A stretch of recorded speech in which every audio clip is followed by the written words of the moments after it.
Fala galera das interwebs, @valdirzeira aqui novamente para mais um vídeo no canal do Indo Talks. Eu queria fazer um vídeo um pouquinho diferente, né? Eu comprei dois quadrinhos, estou começando uma coleção nova e queria contar para vocês um pouco dessa coleção nova aí. Para indicar isso aqui, é a coleção Grandes Heróis DC, os Novos 52, odiado por muitos, gostado por muito poucos, né? Apesar de ter coisas boas. E eu comecei essa coleção. Eu pretendo concluí-la e quero dar minha opinião aqui sobre essa coleção da Panini. Então, vou fazer um vídeo um pouquinho diferente aqui no canal. Espero que vocês gostem. E roda a vinheta, então, sei lá.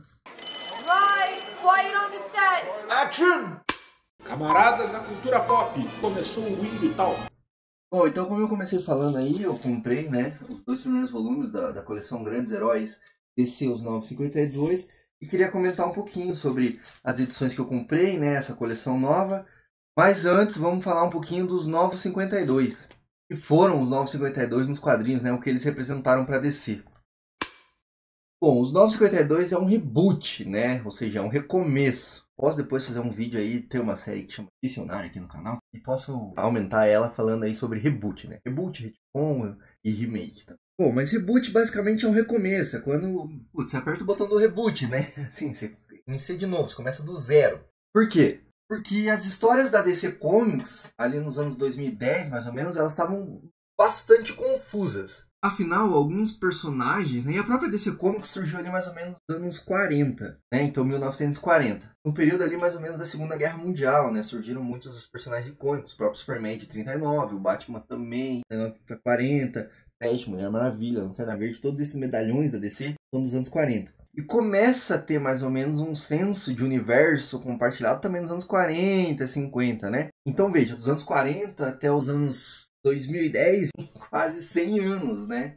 Praticamente 70, 80 anos. Então, as histórias estavam muito confusas e, além disso, tinha muita continuidade. Ou seja, para você entender o negócio do Batman que estava sendo lançado na época, às vezes você precisava voltar, tipo, muitas décadas no passado, tá ligado? Muitas décadas mesmo, assim. Tipo, uma parada que aconteceu lá nos anos 60, 70, impactava uma parada que estava acontecendo ali nos anos 90, 2000, tá ligado? Então, tipo, porra, pra quem tava começando a ler quadrinho naquela época, porra, você não ia voltar tudo isso, né? E às vezes você nem tinha condição, às vezes não tinha mais aquela edição. Você tinha que correr num sebo, ou fazer o que fazem algumas pessoas aí, não conto pra ninguém, mas ler scan, enfim.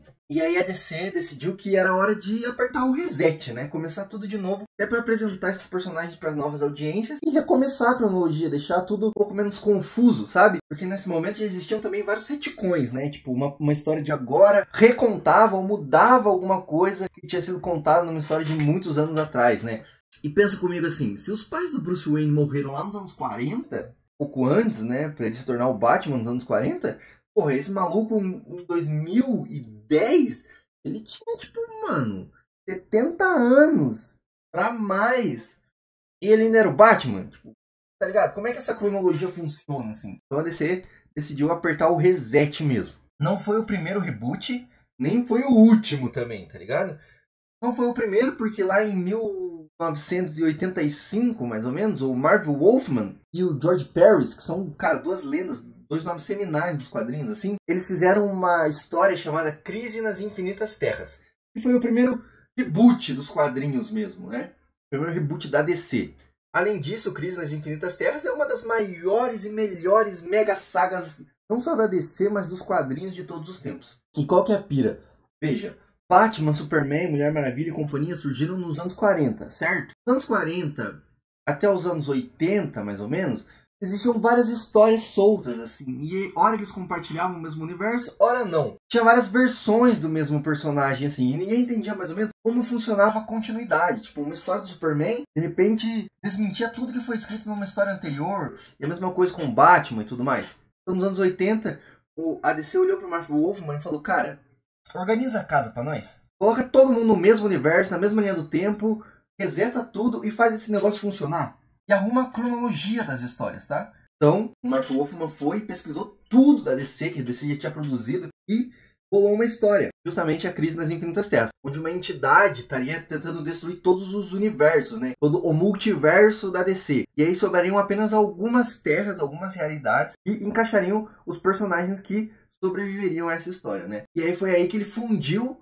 várias realidades, várias terras também, e juntou os personagens. Criou também as origens que a gente tem hoje, mais ou menos, dos personagens, como Superman, Batman, Mulher Maravilha e todos os outros, né? E ele arrumou a casa. Ele basicamente parou com essa bagunça de quantos super-homens existem, qual que é a origem do Batman, qual é a personalidade do Batman. E ali começam as bases do universo DC moderno, né? E também começa a Era de Prata dos quadrinhos. Eu falei disso numa série em podcast aí, depois vocês pesquisam. Não vou me alongar nisso agora também. Mas enfim, esse foi o grande primeiro reboot da DC, né? Crise nas Infinitas Terras.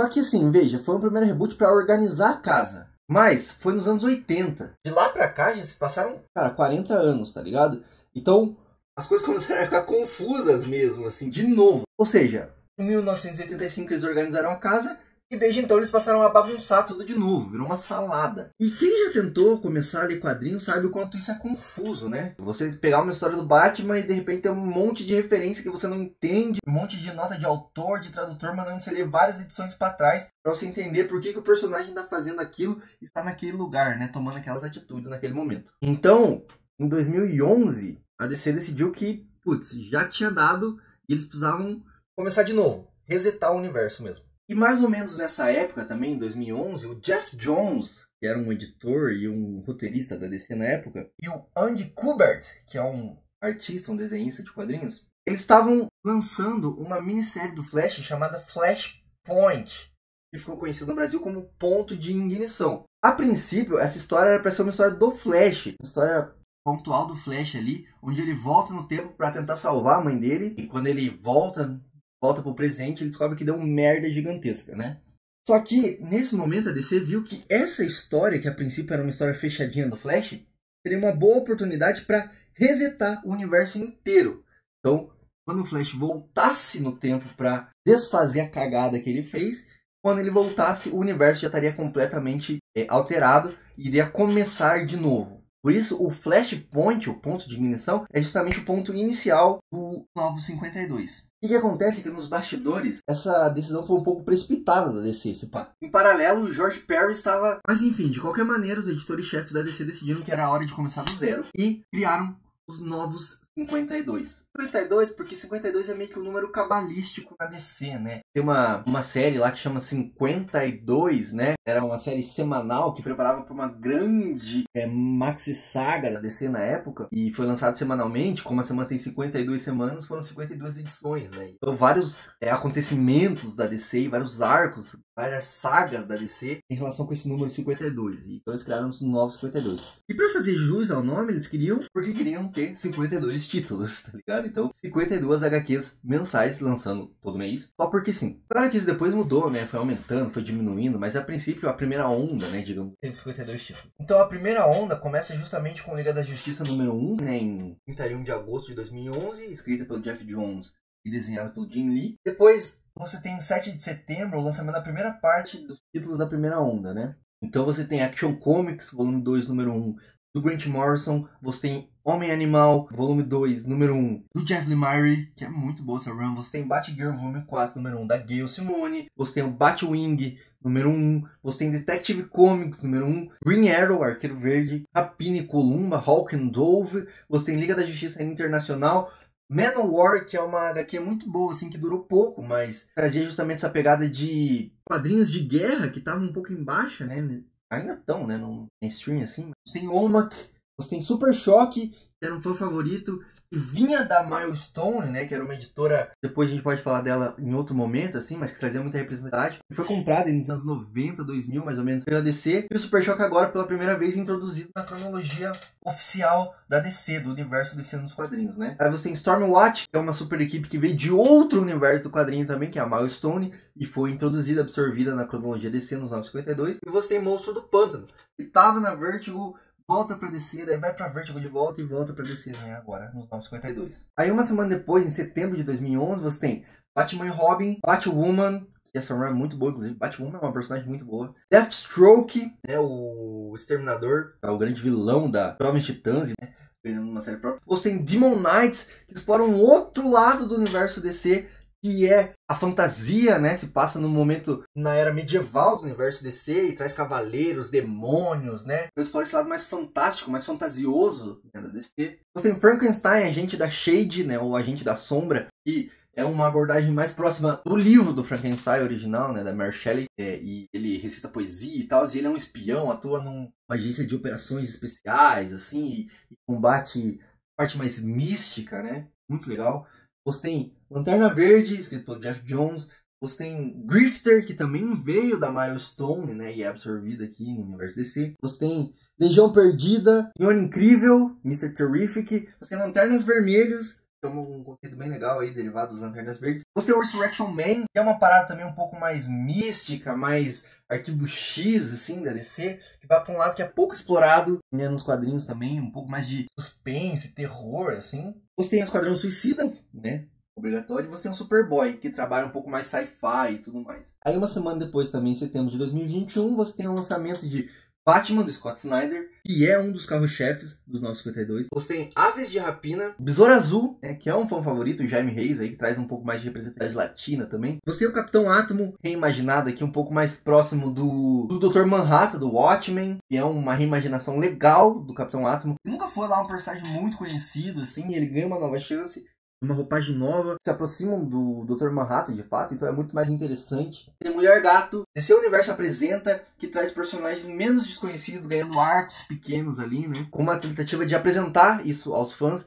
e ver se esses personagens emplacam. O primeiro deles foi o Desafiador, que rolou bem. Ele é absorvido na Liga da Justiça Sombria depois. Então ele virou um personagem um pouquinho mais conhecido. Não muito também. É legal essa antologia de histórias, porque apresenta outros personagens que não teriam chance. Eles não iam ganhar um título próprio. Então eles entram aqui, esse universo apresenta, para ganhar um lugar ao sol, digamos assim, e ser apresentado a um público maior. Apesar de que essa revista não vendeu muito. Aí você tem Green Lanterns Corp, né? Tipo, Corporação Lanterna Verde, né? A tropa dos Lanternas Verdes. Que traz o Guy Gardner e o John Stewart, né? Vários outros lanternas alienígenas, assim, é bem legal. Com dois personagens também bem queridos dos fãs. E com o Hal Jordan de volta, a jogada não tinha muito espaço, né? Então, eles dividem um título aqui, né? Tem Legião dos Super-Heróis. Essa pira nunca me pegou muito. Tem Asa Noturna. Capuz Vermelho e os Fora da Lei, que é uma run muito boa, que junta o Jason Todd lá como Capuz Vermelho. E pra mim o Jason Todd funciona muito bem como Capuz Vermelho. Não funciona como Robin, mas funciona muito bem como Capuz Vermelho. E você tem a Estelar e o Juanito, né? O Arqueiro Vermelho lá, que era o sidekick do Arqueiro Verde. Então eles dividem um título aí e ficou bem legal, assim, eu acho. Aí você tem Supergirl, uma reimaginação completa da Supergirl. Você tem Mulher Maravilha, que reinventa a origem da Mulher Maravilha. Aí uma semana depois, em 28 de setembro de 2011... você tem os títulos que fecham a primeira onda dos 952 sendo lançados. All Star Western, um título que era um título clássico da DC lá no passado e volta agora com o volume 3. E que, como o título sugere, trabalha o Velho Oeste da DC, né? Inclusive o Jonah Rex é que carrega esse título. É também um outro canto do universo DC que não é muito explorado. E os quadrinhos do Velho Oeste também, que desde muito tempo caíram, assim, ficaram esquecidos. A DC dá uma nova chance pra eles. Você tem Aquaman, que é uma das fases mais celebradas, desenhada pelo brasileiro Ivan Reis. Então é uma das melhores runs do Aquaman. Tem Batman The Dark Knight, né, o Cavaleiro das Trevas. Você tem Black Hawks, são Falcões Negros, né, com os pilotos da Força Aérea Americana. Foram criados ali na época da Segunda Guerra Mundial e eles são trazidos para o presente, né? É um Top Gun da DC, né? Então, teria até um filme produzido pelo Steven Spielberg, né? Mas nunca saiu do papel. Aí tem também The Flash, que é uma run bem legal do Flash, assim, né? Que traz o Barry Allen de volta como personagem título do série. Você tem a Fúria do Firestorm, os Homens Nucleares, né? Fury of Firestorm, The Nuclear Man. E o Firestorm é um outro herói com poderes atômicos, né? Nucleares, assim. Mas que são duas pessoas combinadas, assim, pra fazer funcionar o Megazord. Aí você tem Green Lantern New Guardians, né? O Lanterna Verde Novos Guardiões. Que é o Kylo Rayner, né? Que é um outro Lanterna Verde, né? E que foi Lanterna Verde principal por um tempo, depois ficou esquecido. E eles trazem ele de volta aí como Lanterna Branco agora, né? Você tem I, Vampire, que é uma HQ de vampiro, cara. Então aborda esse lado mais místico, assim, mais mitológico dos vampiros, né? Da DC, que é um lado, putz, muito massa. E essa HQ é muito massa. E também nunca tinha espaço nos quadrinhos mainstream, né? Então é bem legal. E a arte é muito bonita. Aí você tem Liga da Justiça Sombria, que é uma versão da Liga da Justiça Sombria, que aborda esse lado mais místico. Você tem o Selvagem Gavião Negro. Aí tem Superman, Jovens Titãs, numa run esquisitíssima, numa formação diferente pra caralho. E você tem Voodoo, que é um arquivo X da DC. O Voodoo também é uma personagem que veio da Milestone, né? Foi absorvida aqui. Bom, essa é a primeira onda, né?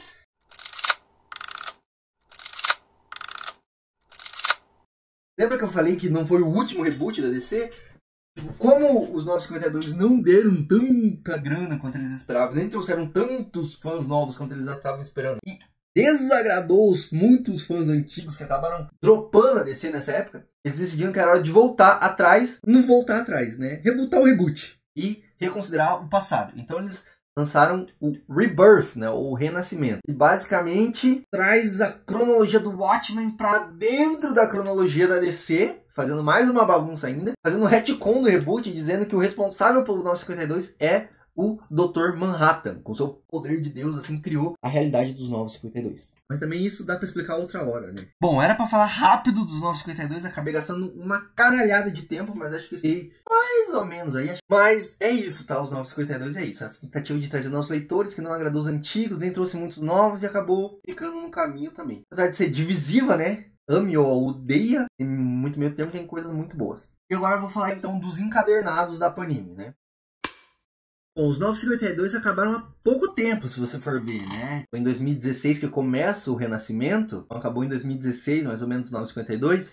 Nós estamos em 2023, 7 anos, né? Então é pouco tempo, assim. Então tem gente falando que é muito cedo ainda. Mas, em junho de 2023, a Panini anunciou que ia lançar, ou relançar, né, os 952 em encadernados quinzenais. E ela chamou da coleção Grandes Heróis DC, os Novos 52. A princípio são 60 volumes, né, compilando vários arcos de história, então várias histórias compiladas no mesmo encadernados, gerando 60 encadernados. E eles divulgaram a lista dos 10 primeiros volumes. São eles: Batman na Corte das Corujas, que traz os volumes 1 a 7 do Batman do Scott Snyder. Mulher Maravilha Sangue, que traz as primeiras edições ali de Mulher Maravilha Sangue, do Brian Azzarello e Cliff Chiang e Tony Atkins. Liga da Justiça Origem, então o primeiro arco ali de Liga da Justiça, que foi o que abriu os 952, né? Escrito pelo Jeff Jones e desenhado pelo Jim Lee. Superman e os Homens de Aço. Aquaman, As Profundezas. Batman, Faces da Morte. Flash, Seguindo em Frente.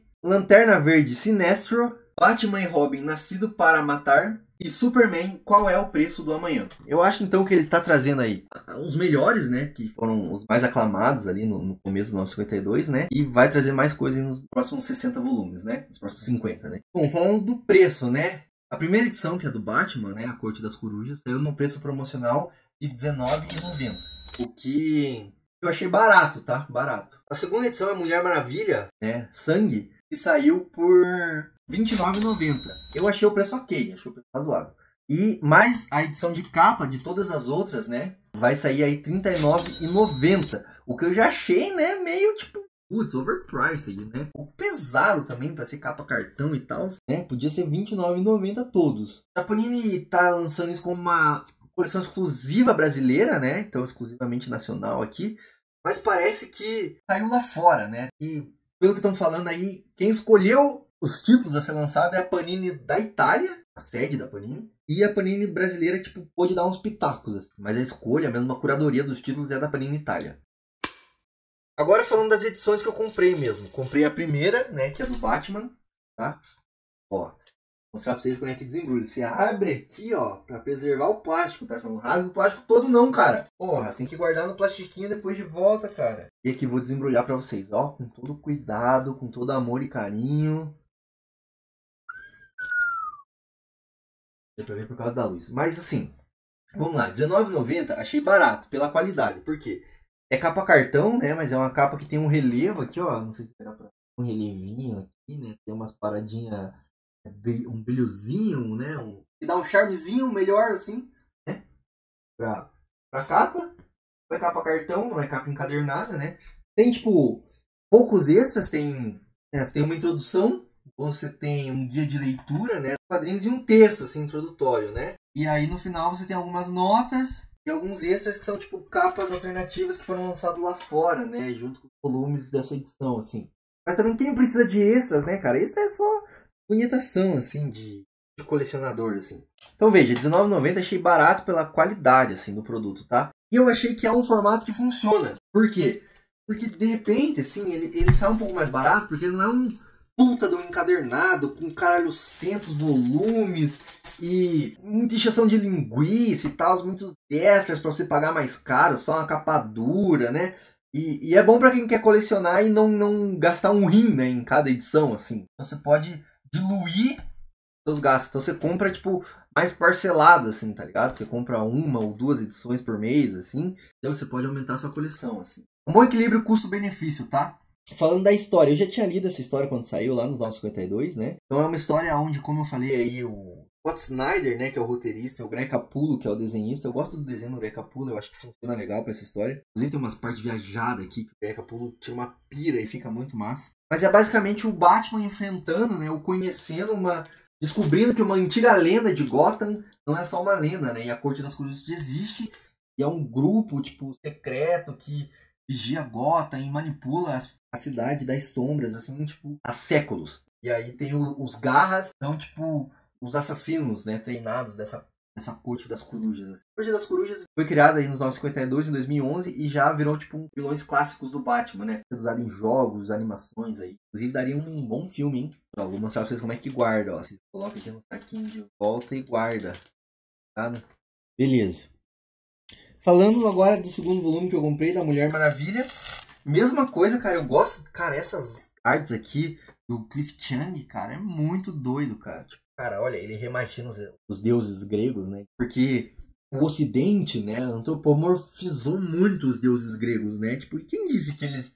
Porra, você é um ser todo poderoso, por que você vai querer se parecer com pessoas, né? Tá ligado? Tipo assim... Porra, olha esse Poseidon aqui, que ele é um polvo lula gigante, com uns bigodes de um marinho, umas estrelas do mar, velho. Tentáculo sinistro, uns dentes. Pô, é isso, cara. Se você vive nas profundezas do mar, você quer parecer com as criaturas mais foda, tá ligado? Desse mar, assim. Então, tipo, é isso. Né? E mesma coisa. Esse aqui é R$29,90, né? Como eu falei. E achei um preço razoável, assim. Eu acho que se R$29,90 valeria muito a pena, assim. R$29,90 acho que é um pouco caro, hein? Pô, é uma boa edição, assim, mas é capa cartão, né? E, tipo, porra, e realmente, em alguns momentos, assim, deixa eu ver se eu acho aqui.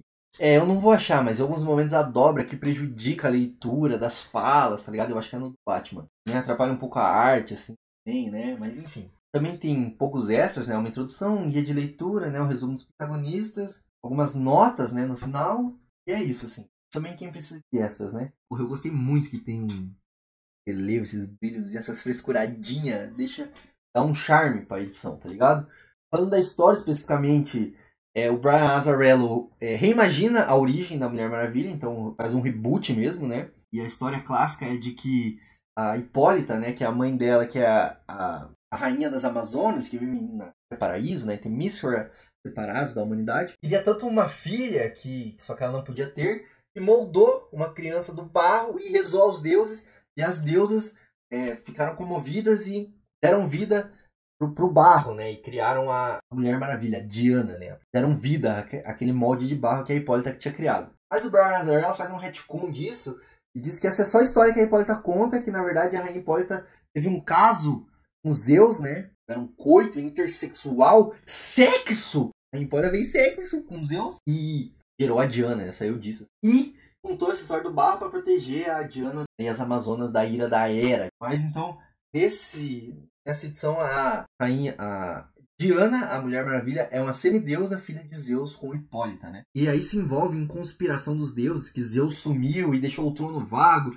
E aí os deuses estão tretando para ver quem assume o trono de Zeus, né? É muito louco essa mistura de mitologia grega com conspiração política para ver quem vai assumir o trono e um Game of Thrones, né? E muito legal, assim. A arte do Cliff Chiang é muito legal porque, tipo assim, é uma parada diferente que funciona. Essa reimaginação dos deuses, pra mim, é sensacional. Mas, sinceramente, o Tony Atkins entra aqui em 2 títulos. Eu acho que é no 5 e no 6, ou no 4 e no 6. E, cara, dá uma decaída pra mim, assim. Sinceramente, eu prefiro a arte do Cliff Chiang do que do Tony Atkins, assim. Não curti muito a arte do Tony Atkins. Dá pra ver claramente quando é um e quando é outro. Eu prefiro a do Cliff Chiang, assim. Não que ele também, tipo, interfira muito, assim, na história, assim. Fica, não consigo ler mais, cara. É o Tony Atkins desenhando, que merda. Mas, tipo, ligado, dá pra sentir a diferença. Já tinha lido essa história também lá nos 952 quando saiu, né? Bom, e o primeiro encadernado reúne, então, as edições de 1 a 7 do Batman, de 2011, em 160 páginas. E o segundo encadernado reúne as edições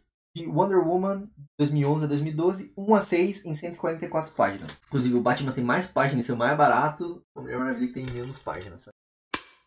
Então é isso, né? As próximas edições aí eu tô esperando virar um mês pra virar meu cartão pra comprar, que é a Liga da Justiça Origins, né? Enfim, eu vou comprar todas essas coleções só porque, tipo, eu tenho um relacionamento afetivo com os 952, apesar de reconhecer que tem muita coisa ruim. E foi tipo, quando eu entrei de fato Lá dentro! Quando eu entrei de fato... Lá ele! Quando eu entrei de fato nos quadrinhos da DC, assim, pra, tipo, entender cronologia e tal, né? E acompanhar. Porque eles tinham rebutado e aí eu falei, agora é a hora. Então vou colecionar. Espero que, tipo assim, pra além dos 60 iniciais, eles tenham essa coleção aí pra, cara, compilar tudo dos 952. Duvido que eles vão compilar tudo dos 952. Porque tem coisa que eu acho que se eles lançassem até nem venderia tanto, porque é muito desconhecido. Inclusive, essa é uma crítica aos 952, que eu acho que o problema não foi nem tantas histórias. Tá ligado? Teve história muito ruim mesmo, mas normal de quadrinho. Tem tanto quadrinho que vai sair uma merda uma hora. Mas tinha histórias que tinham muito potenciais, mas foram canceladas muito cedo, porque o marketing errou, cara. Faltou marketing pro público-alvo certo. Talvez essas histórias tivessem dado certo e durado um pouquinho mais. Mas enfim, espero que eles expandam para outros personagens